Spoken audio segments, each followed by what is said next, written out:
ng suggestions mamaya kay RD at saka sa other members ng team. Okay? Are you ready, ma'am? Yes, sir. Okay, so may we welcome the assistant, the school division of Baguio, Ma'am Mary Caroline Birano through their assistant superintendent. Hindi pa ba online si Ma'am Carol hanggang ngayon? Paano kayo nagko-communicate? Messaging po. Messaging. Okay, sige. Thank you. So please proceed. If I may tell Haris to please increase the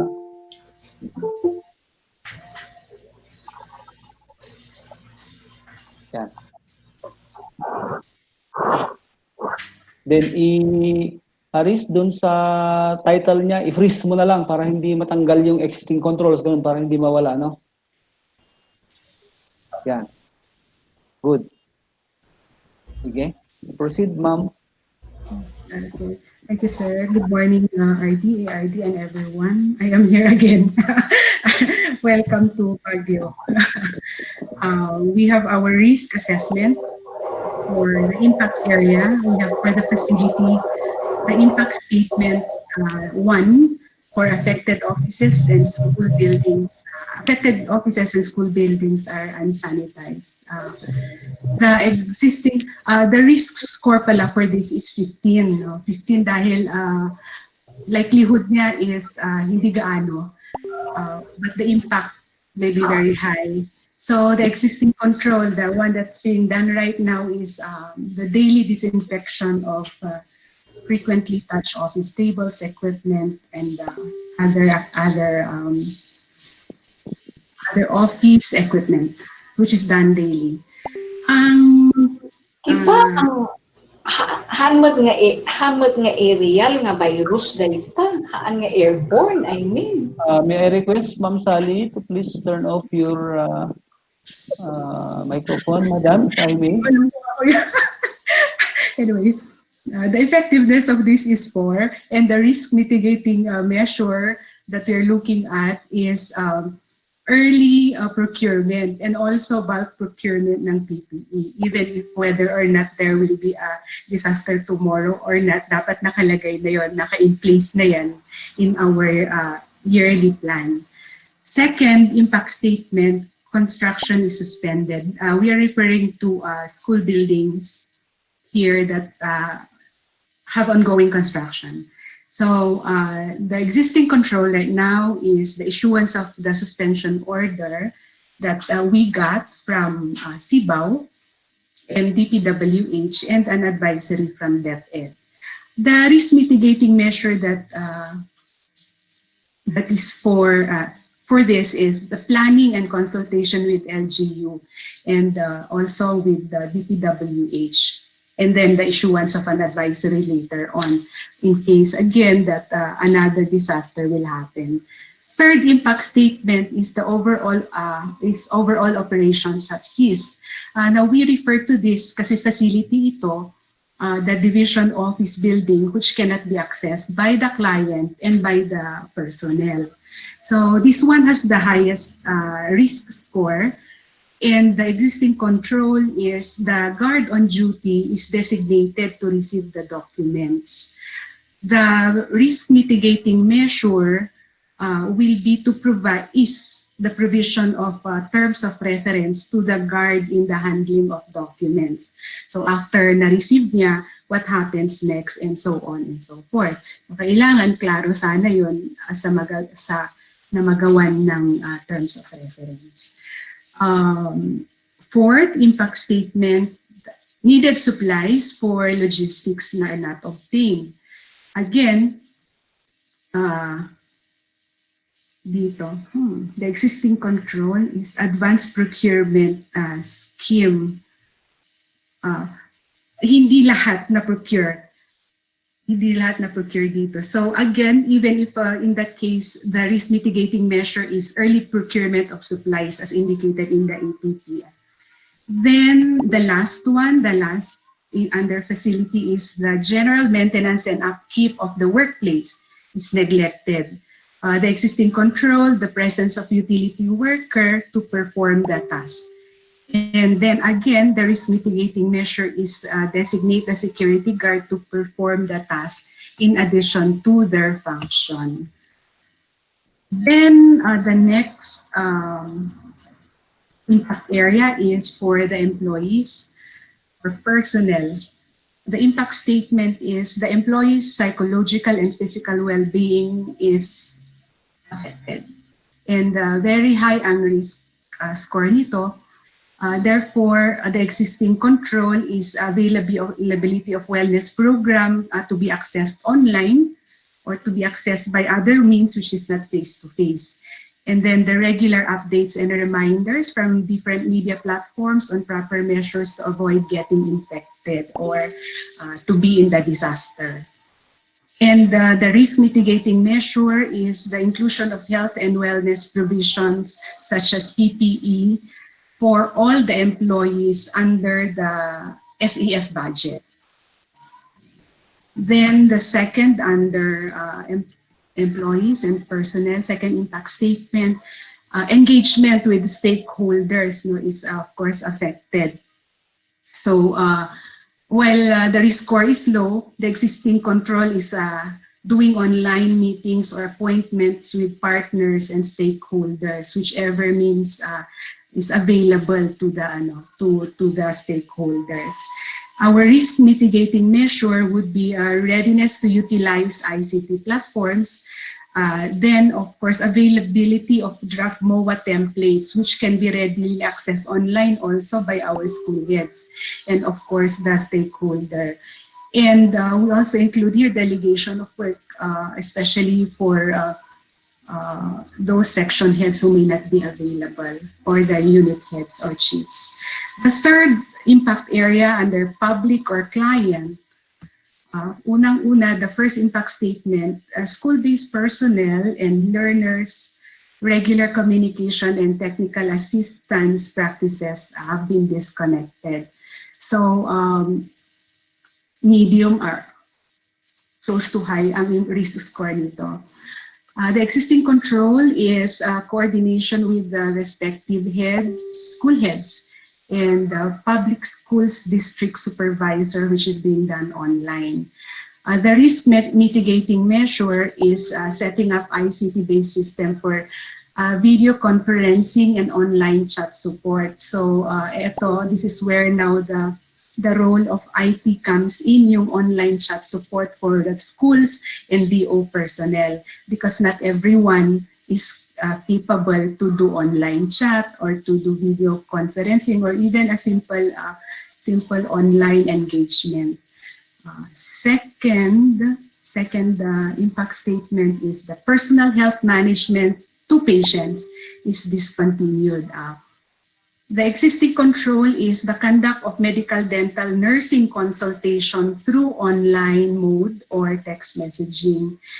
And the risk mitigating measure is to establish a highly secured online database for harvesting of clients' detailed medical history for decision-making purposes. Because the database of our clients are all manual, which is accessed in the office, the risk mitigating measure is being established so that they can still continue, hindi lang yung knowing the symptoms right now, but they have the available background of the of our clients, or personnel rather here. The learning delivery among private schools is disrupted. Of course, ang risk is high.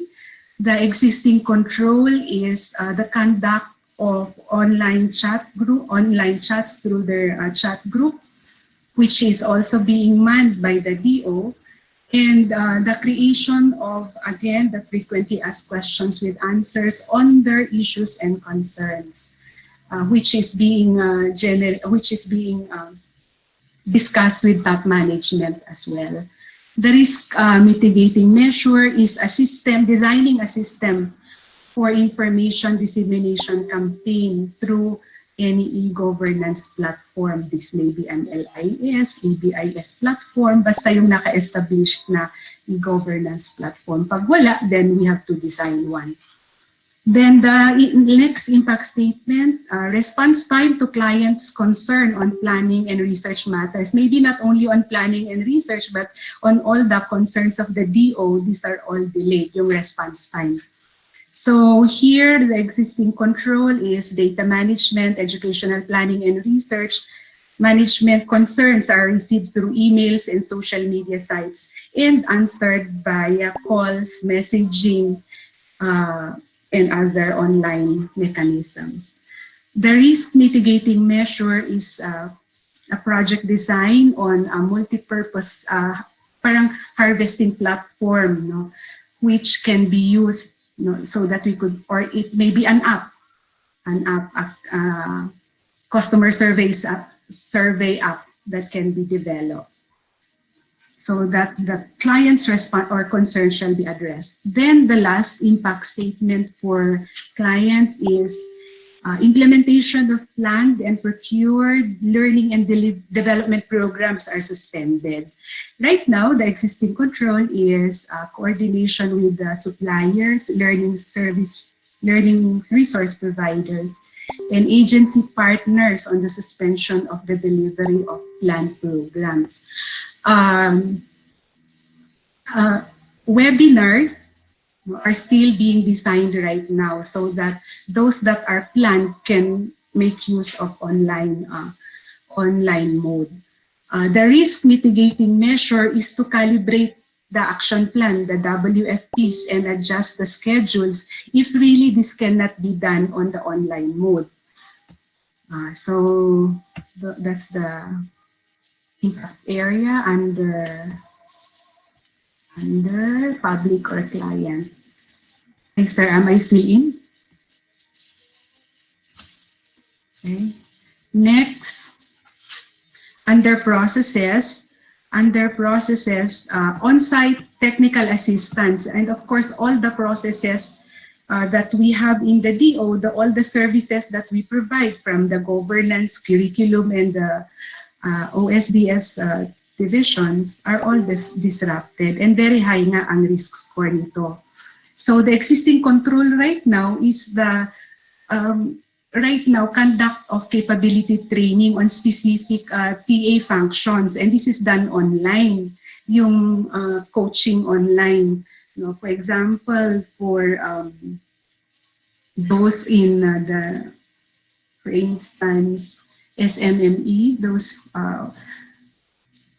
the unit that takes charge of private schools will have to do technical assistance online also to be able to engage with our private school concerns. Ongoing processing of documents at home. This is especially true with our accountant, HR functions.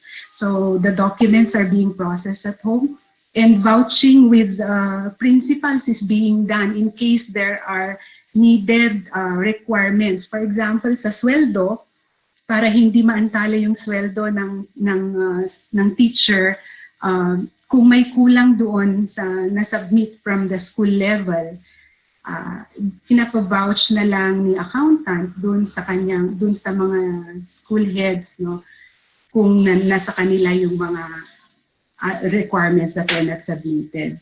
So that's how it's being done right now. The risk mitigating measure is to set up still an IT-based system for video conferencing for TA that can be done online. Next, research and development workflows and other workflows are deferred, but yet, the existing control is doing the research management procedure online, and the documents are being reviewed still at home. The risk mitigating measure is to update research protocols, through the establishment of e-governance systems. Okay.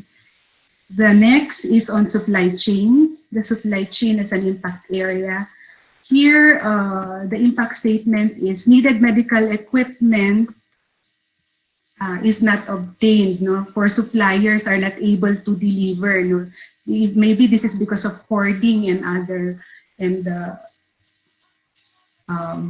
ways by which the which these products are not made available. So mataas ang risk score nito. The existing control is conservation of available supplies and then sourcing out of donations. The risk mitigating measure is to procure PPEs and essential medical supplies. And maybe added to this risk mitigating measure is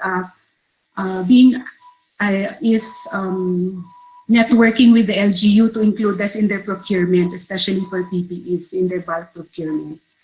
The last impact area, which is ICT, the first impact statement is network and power outages for communication technologies and real-time access to vital information. Systems for data-driven decision-making is disrupted. Very high ang risk score nito. The existing control is we have a generator that's being used and the procurement of network redundancy devices and issuance of portable computing devices to employees who may be able to use these computing devices at home.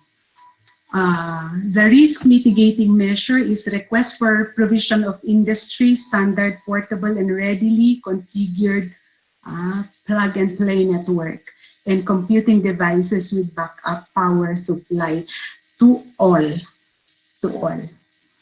Then to all employees. Request for provision of data allowance to employees. We're looking at SEF as our source for this. And installation of additional easy to operate portable power generators. The last under ICT is e-planning system and data management critical to decision making is hampered. At ang risk score dito is very high.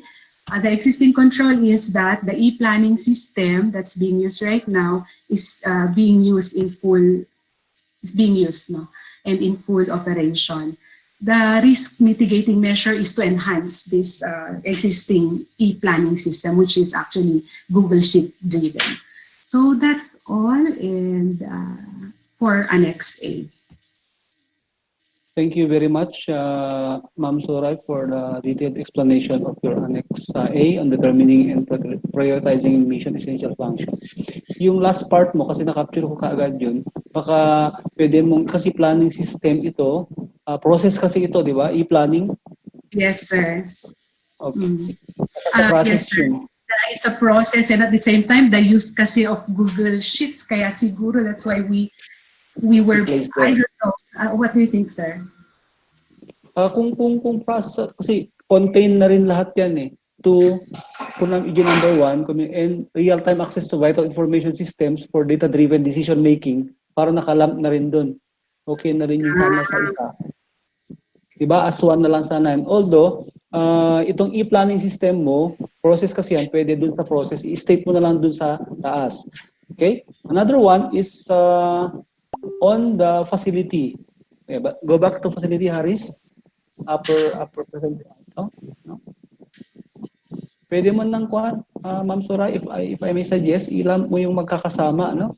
Kasi itong gaya nitong overall operation sys, hindi ito nasa process itong operation sys, kasi hindi siya facility. Facility, we are talking of transportation facilities, the office equipment to be used by the workforce, no, skeletal workforce, and then itong general maintenance upkeep of workplace neglected,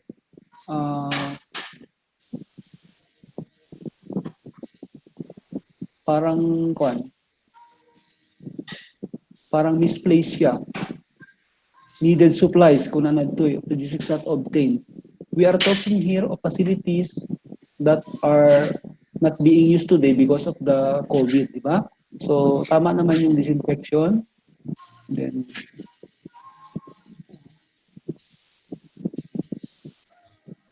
yun ang aking suggestion dito sa facility mo, no?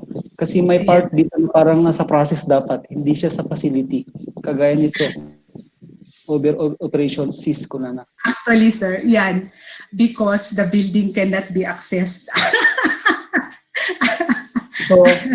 So dapat nakalagay doon sa kung dito, parang Sa impact statement mo kasi, pwede mong ilagay ito, i-subsume mo na dun sa hindi siya nagagamit. But it's not a part kasi another level kasi siya eh, di ba? Yes, yes. Sige, if you can do it. Sige, sige sir, we'll work on that. Okay. Yan muna siguro nakita ko. Although we will continue giving some suggestions. If there are from the team, may we also suggest from the other members of the team kung sino pa ang nandyan. Si Ma'am May, nandyan si Pio, si Gas.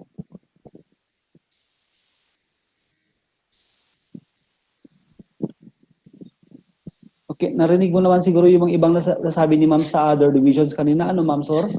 Yes, sir. Okay, sige, just integrate that. Dito sa Aris, pagkitaas mo ulit. Let's continue. Tingnan natin kung may magkakapare-pareho.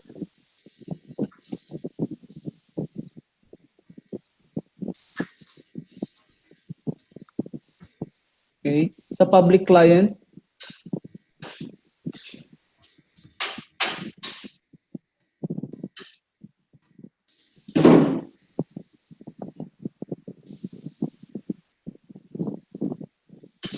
okay, ito. Yung learning delivery mo at saka yung public and private, pagsamahin mo na Neng.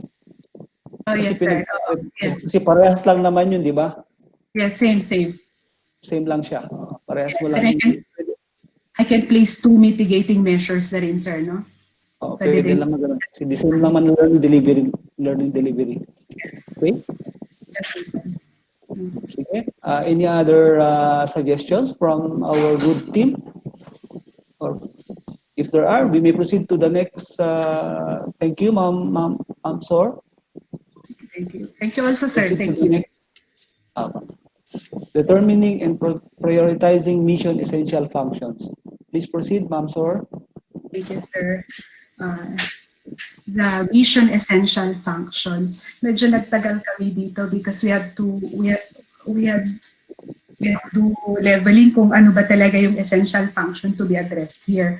In the end, we came out with curriculum and technical assistance to schools as our essential functions. And curriculum is divided into 2 essential functions. All the rest of our operations, our functions, are now under the non-mission essential functions.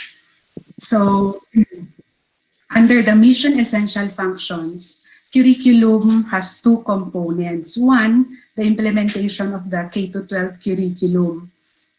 This is within Tier 5, 72 hours and beyond. The continuity strategies that we see here, one is monitoring of the supervisors on the implementation of the competencies.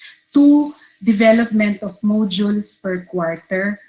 3, analysis and evaluation of results to track learners' performance. 4, ICT-enabled schools and learning centers. 5, provision of digital resources. Now, when we did the continuity strategies, we looked at 4 scenarios that may happen. Kasi I remember what you said, ARD, that hindi lang ito for now, but it may happen in the long term. So we were looking at that in mind. So the scenario may happen that all operations may continue. That's one scenario when we get back in May. The second scenario for this also is it may be that we are only, it's lifted, the quarantine is lifted, but there is a limited interaction. And another scenario is it's lifted in April, operations are back, but there's a rebound. So all of this we took into consideration na mangyayari. So we came out with these strategies. And for the recovery requirements, most of which this that we have placed here, migration na to online. Yun yung nakikita namin in terms of K-12.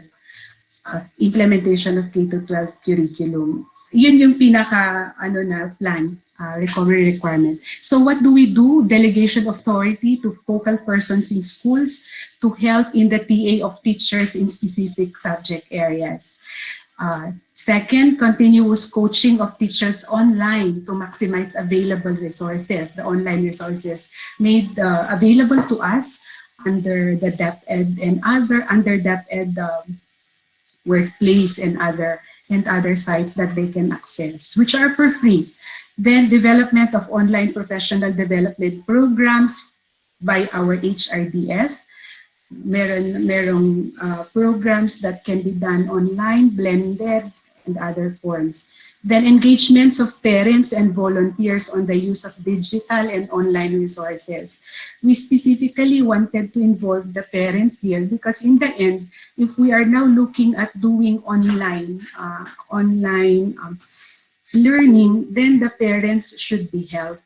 So yun yung isang nakita namin na recovery requirement for us to have an ICT-enabled school and a learning center.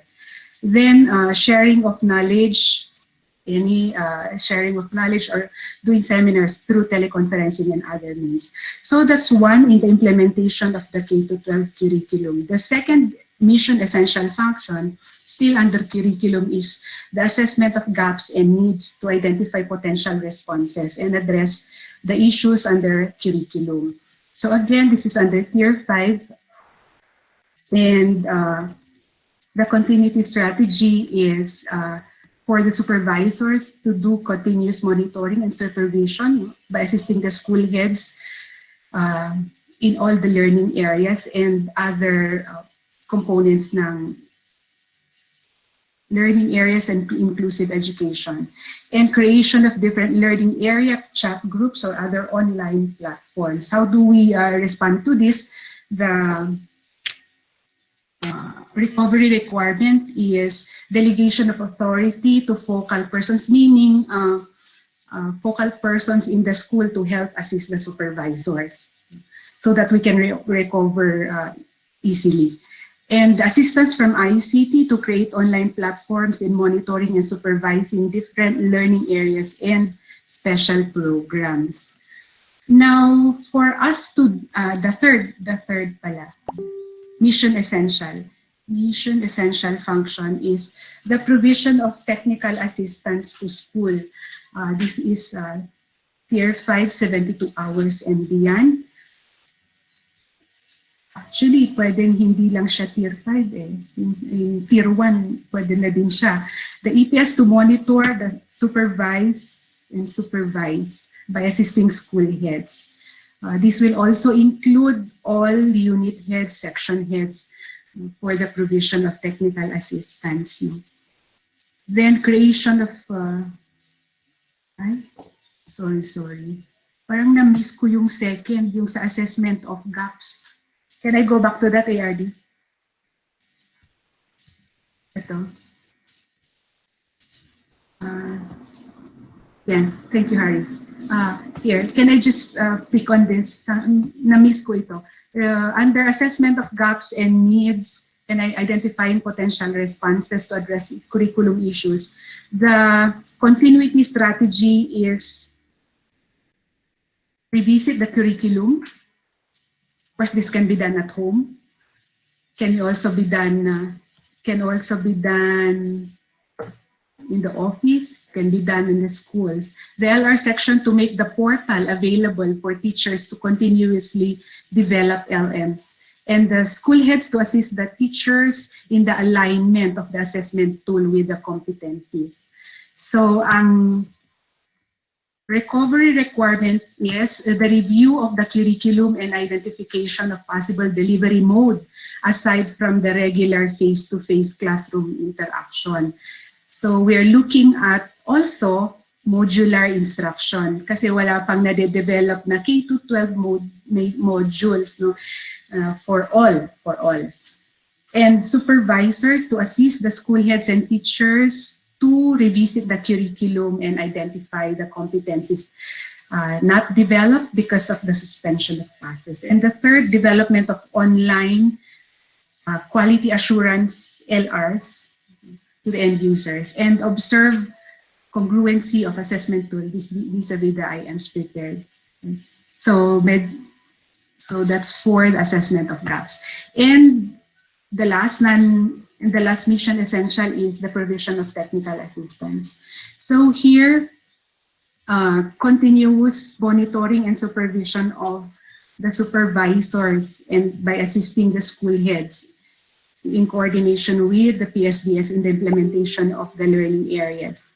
The creation of different learning area groups or other online platforms to continuously assist them in all their operations in the school.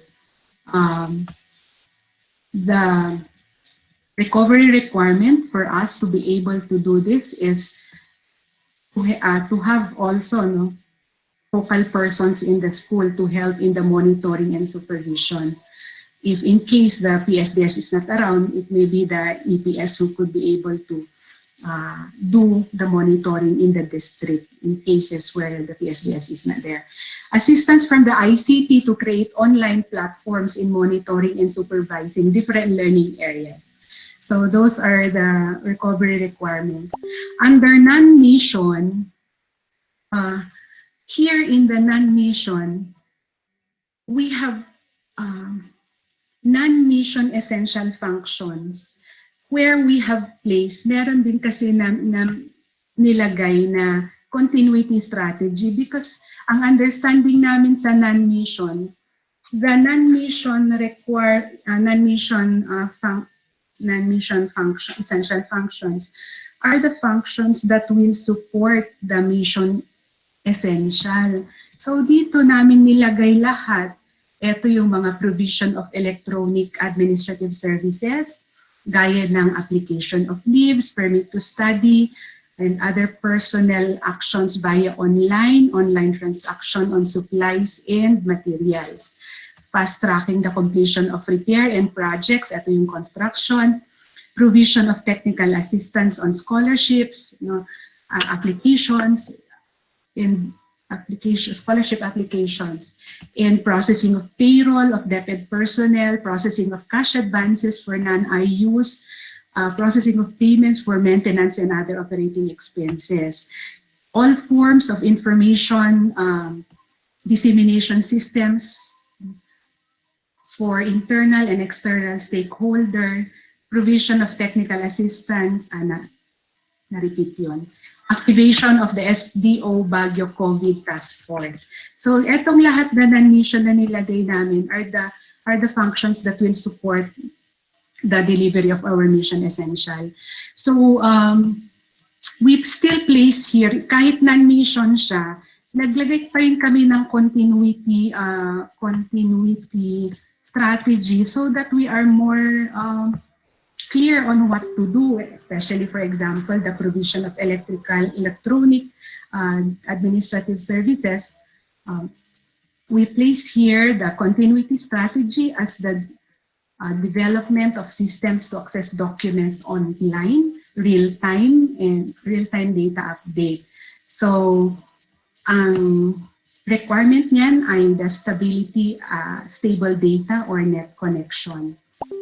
On the fast tracking or completion of repair projects, the strategy is to enter into agreement with LGU, NGO for the use of facilities so that we can fast track the repair of especially the schools. So if there is a nearby NGO facility or LGU facility, then we can enter into agreement with them.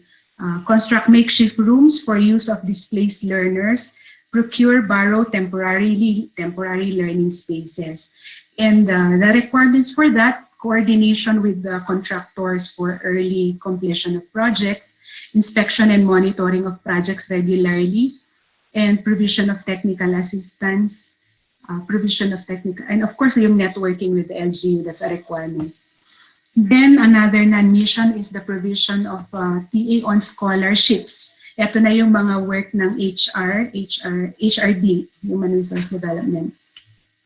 So the strategy is so that even if the strategy is to keep communication lines open to address concerns of nominees and applicants so that they could be able to access professional development.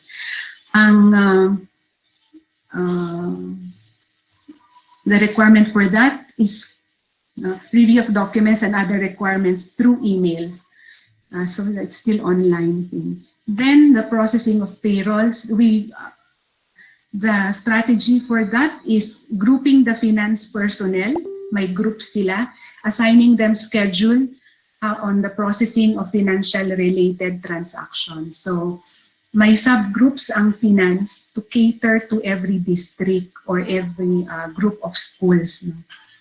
And then meron din nakalagay na schedule, and then also yung terms of reference nila, and of course kung ano yung contact numbers ng mga finance personnel to be able to address the concerns. Then the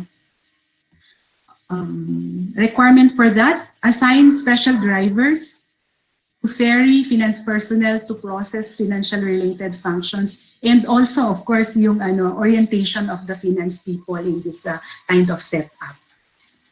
Okay? And all the rest not applicable na yan kasi naman yan.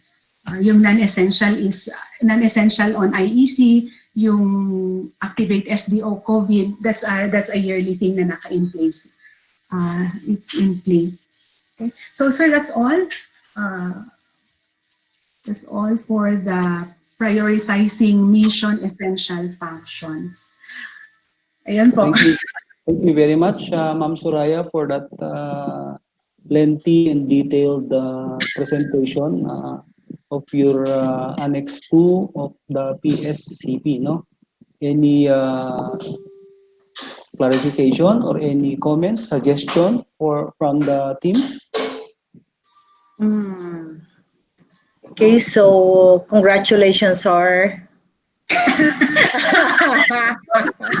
Ako naman ngayon na magsabi, no, excellent. Okay, so actually, I appreciate the presentation, no, the work of Baguio City.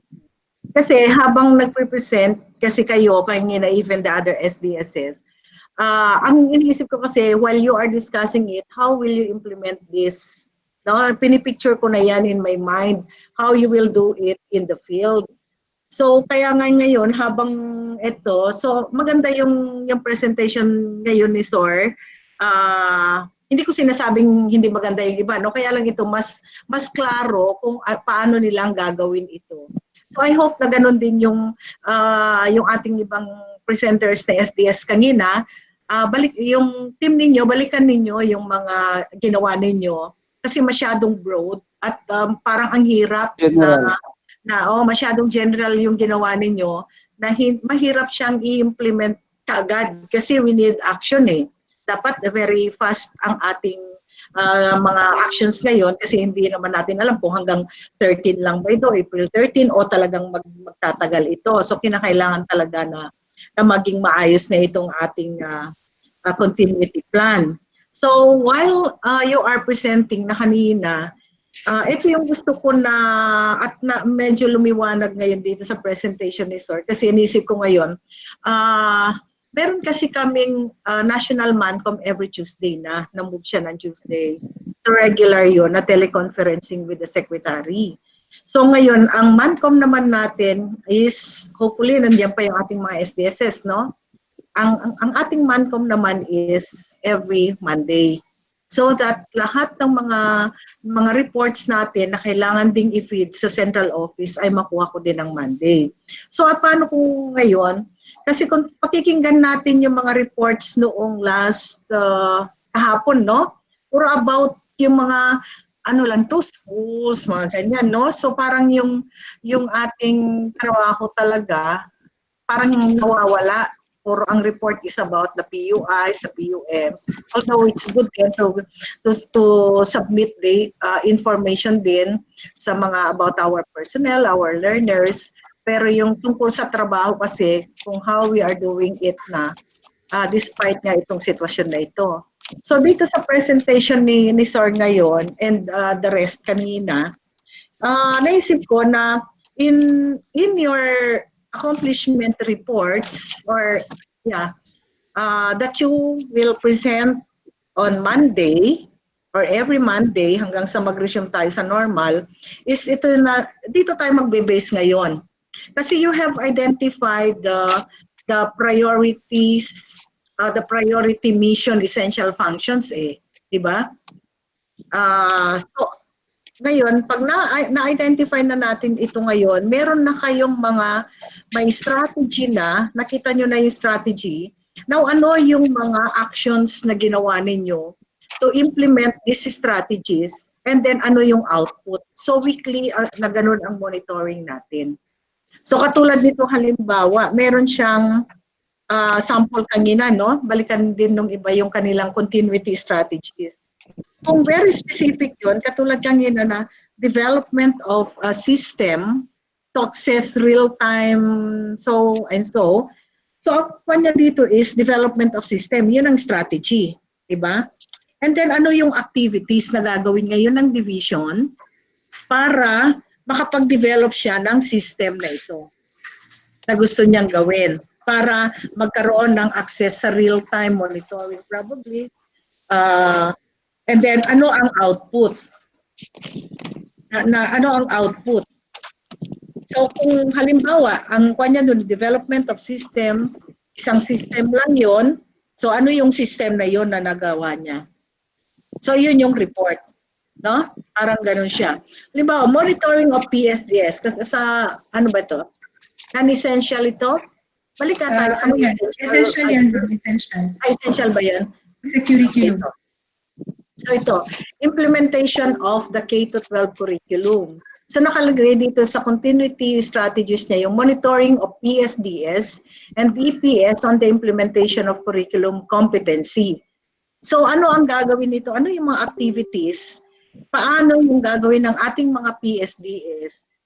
Tayo ngayon, di ba, online, teleconferencing, lahat ng media na distance mode, yun yung ating gagawin. So how? So ano yung mga activities ni PSDS at ni APS para ma-implement yung monitoring ng implementation of curriculum competencies? Diba? And then, ano yung output? At the end of the week, kung ito ay binigay nyo na ngayon sa mga PSDS ninyo, at the end of the week, ano yung magiging output ni PSDS o ni EPS na ine-expect ninyo? So yun yung yun ang lalabas na when it is consolidated, that will be the output of the division in relation to this strategy that you mentioned. Kaya yun yung hinaharap ko kanina sa iba na dapat very specific so that you can really measure your accomplishment at the end of the day. No? Parang ganun siya. Nagigets ng ibang kasamahan natin? They are in the chat room. Okay, so sana kasi yun yung hahanapin natin sa Monday sa inyo. So it's really important na specific yung inyong continuity strategies for these days na naka-enhanced quarantine tayo, no? We can do the work pero kahit na malayo tayo, we are still doing the work, no? We're still doing ito yung mga essential functions natin. And we need output that will be shared to the central office during our national MANCOM. No?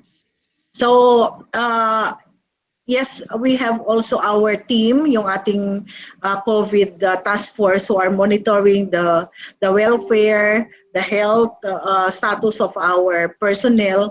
Pero wag nating kalilimutan pa rin itong trabaho natin na ito. At ito yung mga gusto ko na nire-report sa CEO eh. Gusto ko na makita nila ang may ginagawa habang tayo ay pare-parehas. Naka-quarantine pare-parehas. No? Okay? So, thank you. Okay, thank you ma'am for that very substantial input to SDO Baguio and the rest of the SDOs. Ma'am Sor, itong recovery requirements lang, i-specify mo na lang yung office, for example, in this particular item on coaching, who is in charge of the coaching, the development of online by professional development programs by your SGOD siguro or yung unit, HRDS, no? So yun po yung gusto ni ma'am kanina namin ilagay natin para specific siya dun sa item ng authority and then yung office. Okay? Then another one is congratulations, and at least you have already exceeded yung, kasi dun sa format natin hindi kailangan nalagyan ng continuity strategies yung mga mission non-essential, no, non-mission essential function, non-essential functions, but you still did it. It's okay, we accept that. Another one, you finalize and submit it to Ma'am Banji for consolidation. Ma'am RD, Ma'am. Okay. Sir. Kasi yung statement niyo po kanina, ma'am, na kasali sila sa Rexecom, Monday po yung Rexecom, kasali na po ang Yes. mga SDS? Kasama na sir, Mancom na po yun. Rexicom and the Mancom. SDSS. Okay, Oo. ma'am. Sige. And Okay din then, na yan. Sumama na rin no, online ang ating mga ASDSS para at least yes, ma'am. updated. Lalo na ngayon at may problema nga sa mga signal ng Oo. ibang SDSS. So we join also the ASDSS no to Yes, ma'am. Para mas be wider ang with us. dissemination. Yeah, okay. Sige. Kasi, Salamat. ma'am, I would like to emphasize ang sabi ni ma'am, SDS, ASDS may attend the Rexecom, Mancom on every Monday, and then yung Tuesday, yun po yung Dexecom nyo sa inyong mga staff. Then Wednesday naman po yung National Mancom ni Director sa Central Office. Okay? Thumbs up? Okay, sige. Congratulations, Ma'am Soray and your STO Baguio team, and of course to Sir Harris. Thank you, sir. Thank you, ma'am. RD. Good afternoon to everyone. What's the pleasure of the body? Time is 12:46. Shall we continue? Still two STOs more? I think Ma'am Sally is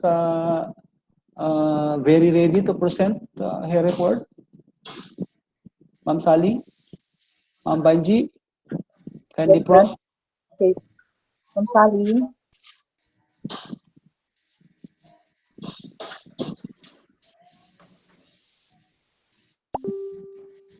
Yes, okay. So, nandiyan na si Silver.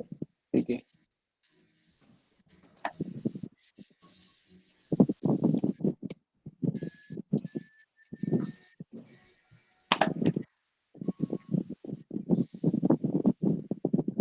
Good afternoon, Sir Teng. Okay, sige. We recognize the SDO Apayaw through, of course, their presenter, Sir Gilbert